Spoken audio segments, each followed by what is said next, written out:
I'm going to be meeting Jo at Annie, our hot flush yoga teacher's house this morning, as yoga is a fantastic way of helping to stretch, to help with flexibility, which as we get older we tend to lose our flexibility. So hopefully you might get a little bit of benefit of what Annie, our hot flush yoga teacher, will be showing us this morning.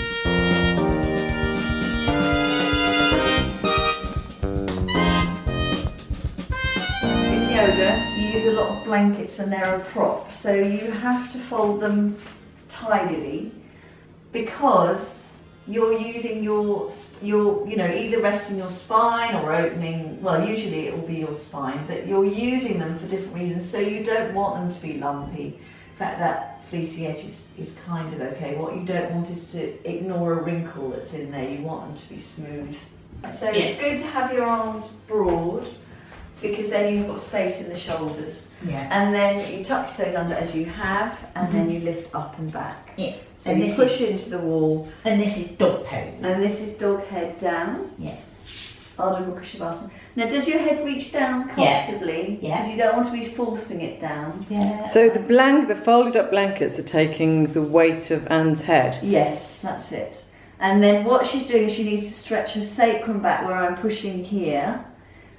So nice. And that helps that lengthens the spine, that takes some of the weight off the hand, and it helps stretch the heels down. Does that feel okay? And before when you first started, could you keep your heels on the ground? No, I couldn't. So it's taken you quite a lot of practice. But I have been doing every morning. Every morning I do a downward dog. This pose is not so important you get your heels. It helps actually, but it's this working the thighs very well. And it's brilliant. Pulling the thighs up. Yep. Yeah, you've got to tense all your muscles. How long would you hold that pose for, Annie? Well, you'd start off holding it for 30 seconds, but you then would build up to a couple of minutes, 3 minutes maybe.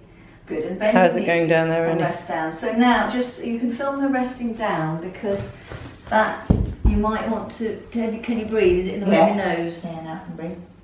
So that then here, she's lengthening her spine down. So this needs to still move down. So this is the second part of.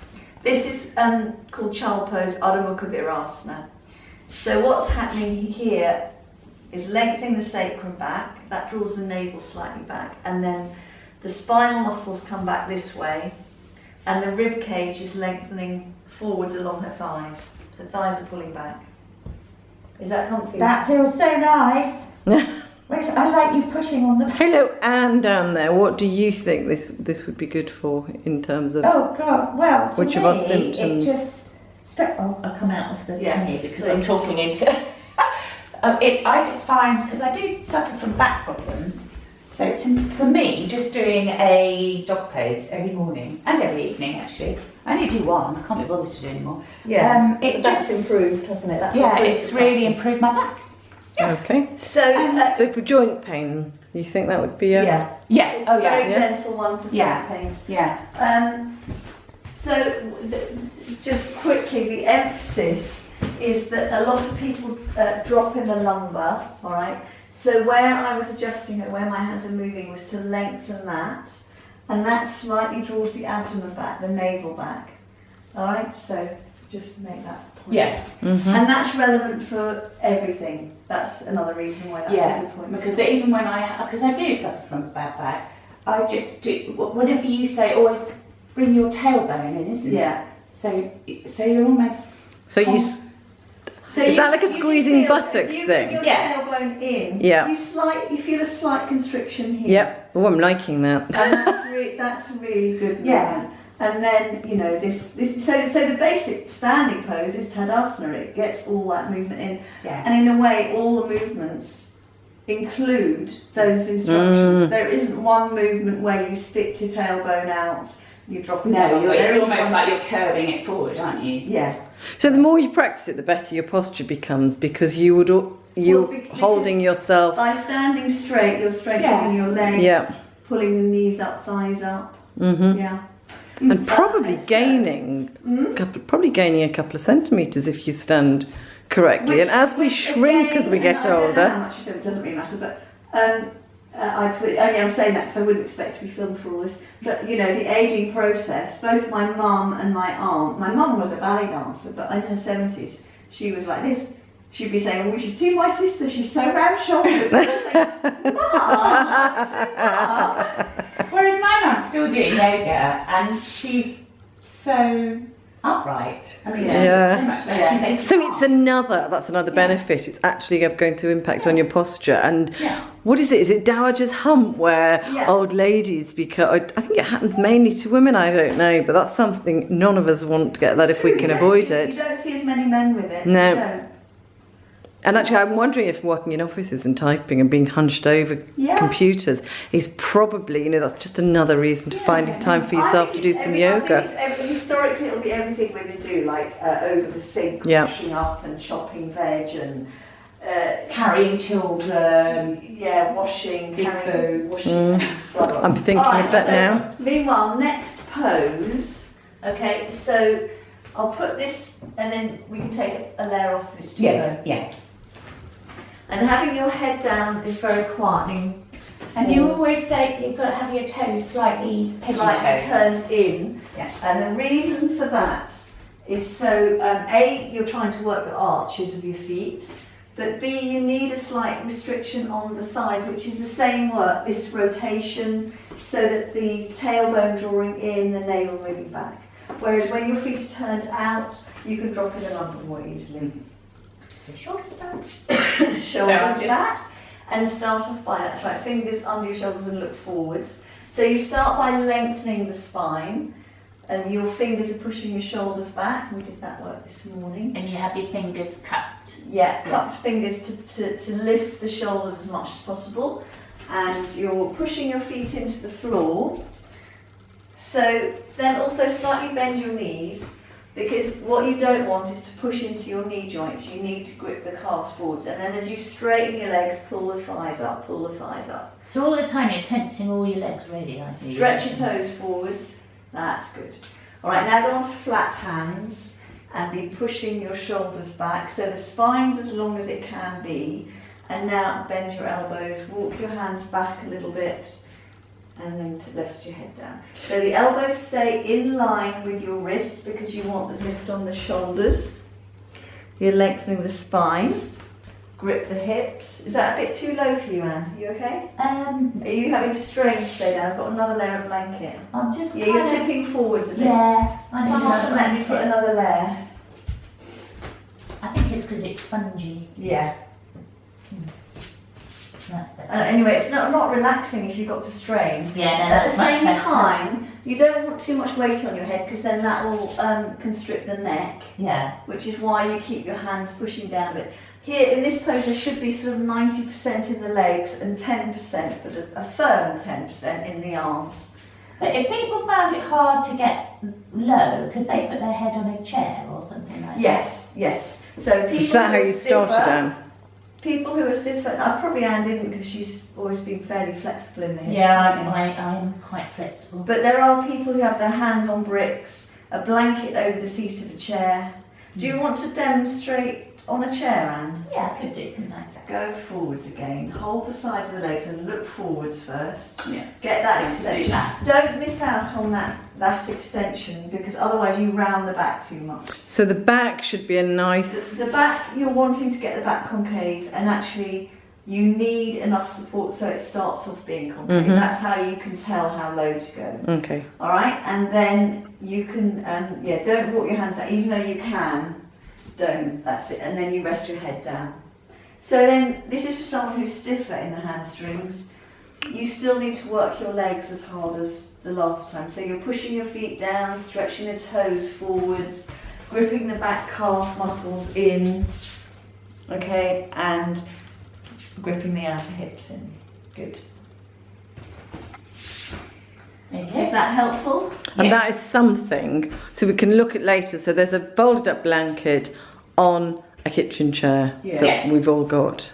Yeah. Then what are we doing now then? You lie on the floor. And I lie on the floor, so we've got props. Now that's a yoga This is a yoga prop, but you could So do. Anne's going to mention she uses her dressing Oh, gown okay. normally. Yeah, this is a yoga belt, but I use my dressing gown belt, or Okay. just anything that's soft, and it needs to be quite long. So here, if you're doing this and your head's slightly thrown back, you put a little bit of a folded blanket under your head, and then you can feel this. You're not trying to lift the head. You want the back of the head to be comfortable. You want the brain to be quiet. All right. So then you start off by you're stretching both legs as Anne is. Yeah. And then you're rolling. She's rolling her big toes in. Thighs are slightly rolled in, and then fold your right leg up and hug your knee to your chest. I'm going to get you just to do the Supta Panagasasana 2, which is your leg out to the side. Yeah. Because then if anyone's... Because the first one is too strong in the abdomen if you're trying to be soft here. Okay. So then this is actually a stretch. What Anne is doing, all right, is keeping that length, and this is a stretch in the hips. She's extending her heel so that she's getting a stretch in the calf, and at the same time rolling the shoulders down. Okay, so you see that on its own, you could lie on your back and do those to each leg 3 times, and you've done a little stretch. Yeah. Meanwhile, if you're doing another bit more, then you put the belt around we'll do the ball of the foot actually.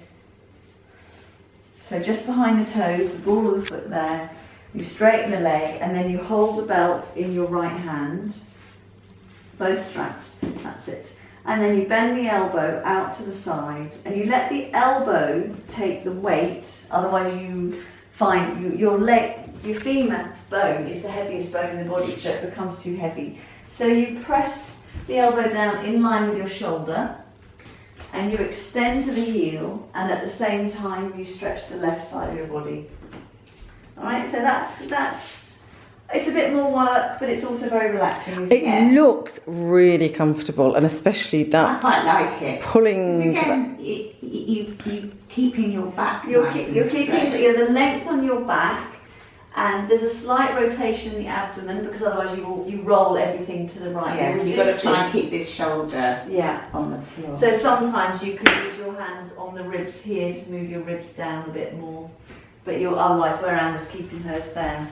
Good, and then lift that leg, and then you best do the other side. Otherwise, I suppose I better. Be a bit unbalanced, I will will you? be. You have to do everything on each side. You always start with the right. You always start with the right. That's it. Yeah. Yeah. So keep that. Yeah. That's it. So for people who are more flexible, they will swing this hip up, and it's quite flexible in hips. So you still have to keep a bit of a strain on keeping that, so you feel your pelvis is level.